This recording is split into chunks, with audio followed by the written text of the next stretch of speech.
Hello.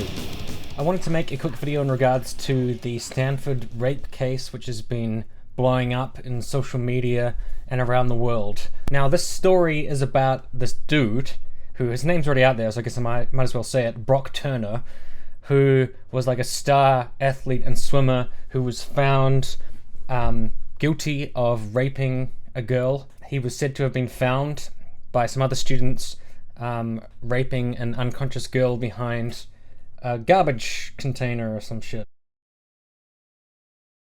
We were biking.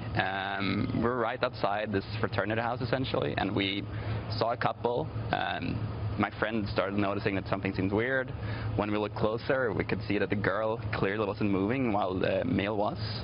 Then we stopped, started discussing it. Then my friend Peter took action and started approaching it. I walked behind him. We essentially called the guy out. After a while, after a brief conversation, the guy decided to run. My friend Peter chased after him. Then I quickly tended to her and then helped Peter restrain him until the police came.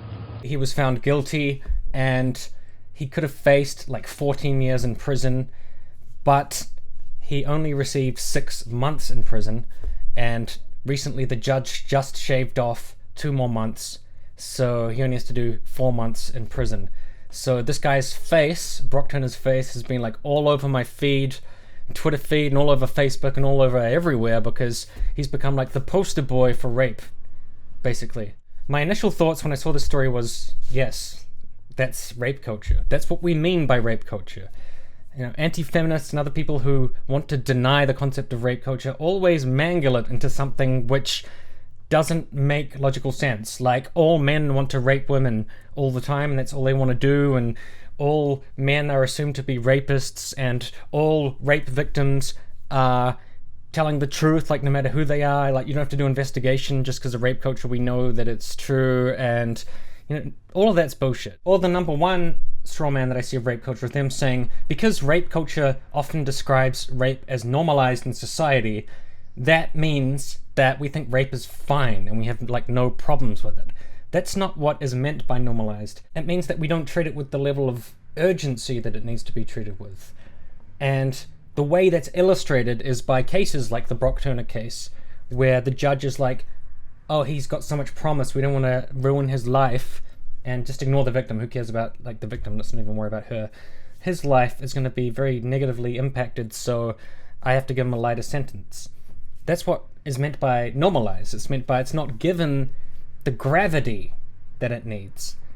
And it doesn't make any sense to me, because the guy was found guilty.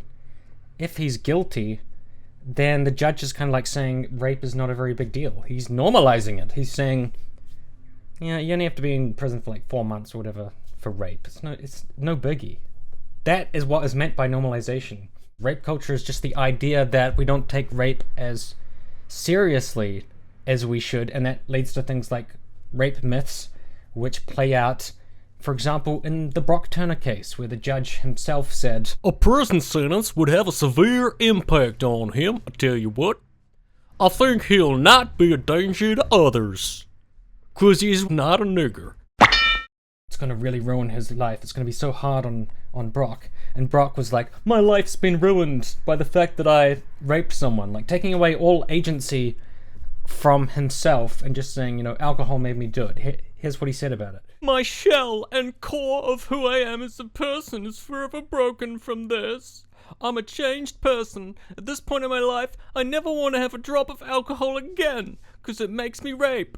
I never want to attend a social gathering that involves alcohol or any situation where people make decisions like raping unconscious girls based on the substances they have consumed, which is what made me do it, not the fact I'm a rapist. I never want to experience being in a position where it will have a negative impact on my life to rape someone or someone else's ever again. I've lost 2 jobs solely based on the reporting of my case. Oh, which I actually think is kind of unfortunate. I wish I was never good at swimming or had the opportunity to attend Stanford where there's women who are rapeable, so maybe the newspapers wouldn't want to write stories about me. oh, I didn't know what I was doing because of alcohol. Like, I've never raped anyone, and I drink a lot. So, I mean, does like alcohol just make you rape, Mr. Turner? Like, when you get drunk, you rape? That's a pathetic excuse. She was so drunk she had it coming, and I was so drunk I had to rape. Like, how does that fucking make sense? No, there's some part of you that rapes someone. Like, I don't know how else to describe it. Like, I think a lot of people don't have that in them, and it's certainly not set off just by drinking alcohol. It's a pathetic excuse. And another thing about the case is, he said she wasn't unconscious, that she was perfectly conscious, and then some dude started yelling at him, and then he got tackled. And straight away, I mean, there's going to be a few holes in this, such as she got taken to the hospital where she woke up. Now, I'm pretty sure when she was taken to the hospital, the people who did that would be able to tell if she was conscious or not. Not to mention the students who came and tackled him said she was unconscious. So that's 2 against 1 eyewitness account that she was unconscious, and then I assume the paramedics would have shown up and be like, she's unconscious, and then she would have woken up in the hospital. So it's verifiable that she was unconscious. So I don't know why he would bother lying about something which I assume would be incredibly easy to disprove, because people could just see, like, yeah, she's unconscious. When I think of rape culture, I think, yeah, it's kind of like this. The Brock Turner case. And it's not the only one ever, and I know that in every given case of something, even like police brutality against black people, there's always some guy who's like, this doesn't line up, or this is inconsistent, or I have a problem with this. Yeah, but that's because like reality is nuanced and a lot of different things happen. It doesn't mean that police brutality isn't occurring. It doesn't mean that there's no such thing as a rape culture, but it does mean that there's no such thing as a rape culture as you define it, which is some ridiculous cartoon version of what people actually mean when they use that term. I mean, you're not going to agree with me, but I legitimately don't have a narrative. I just look at the facts and information and think, yeah, a rape culture does make sense when you actually look at the fucking things that are happening in the world. You know, I don't take it on faith that it's true. Like, a lot of people seem to take it on faith that every study ever done about it is made up, and this doesn't count for some reason. The Brock Turner case doesn't count, it's just anecdotal. No matter how many cases you add up. And I could list off all the cases, but I can't be bothered. Google. You can do your own research. I don't have to research for other people. But forgetting about all of this shit, the main reason I wanted to make this video is because I was talking to my girlfriend about this, and she had a really interesting point, which is actually quite a difficult point, and it's really hard to get your head around because it's kind of based on the fact that the system itself is so fucked up. And that thought was, is it right that he has become the poster boy for rape, or college rapists, or rapists? Now, I know that he's entitled because he says in his letter a little bit about his victim, but he doesn't really think about that too much. He just thinks about his swimming career, and it was an obvious miscarriage of justice. But all of those things considered, is it right that his face is plastered all over the world as like, this is the rape guy? When you think about how much rape occurs in the world, and how they basically just get away with it, and, you know, no one really sees who they are, or they have these kind of like sentences which are incredibly lenient, or there's so much doubt on the victim that they just get to go free. Their faces don't get plastered all over the place. They don't become the examples of rape culture because everybody just ignores it. Or they just say, there's enough doubt with the woman, and false rape accusations are such a pandemic and such an epidemic of huge proportions. Wow, it would be really bad for us to like actually believe what these victims are saying. For some reason, they just get away with it. Now, this guy didn't get away with it, but he also did, because he got a really light sentence, but now he's become like the face of rapists. And my girlfriend was just saying, don't we live in a weird system, or like a fucked up society, where you just see his face and you just see like rapist, and then you're like, that guy's a rapist, and now from now on he's just the rape guy? That's a really tough question, because it kind of is fair, because he's a rapist. So, but it's also unfair in that, why should he be special versus all of these other people who just get away with this shit?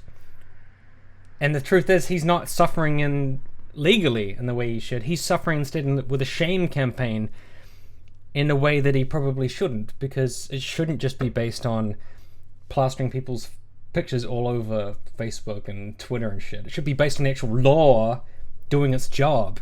He should be in prison for a long time, but he probably shouldn't be all over Facebook. So it should be reversed, the situation.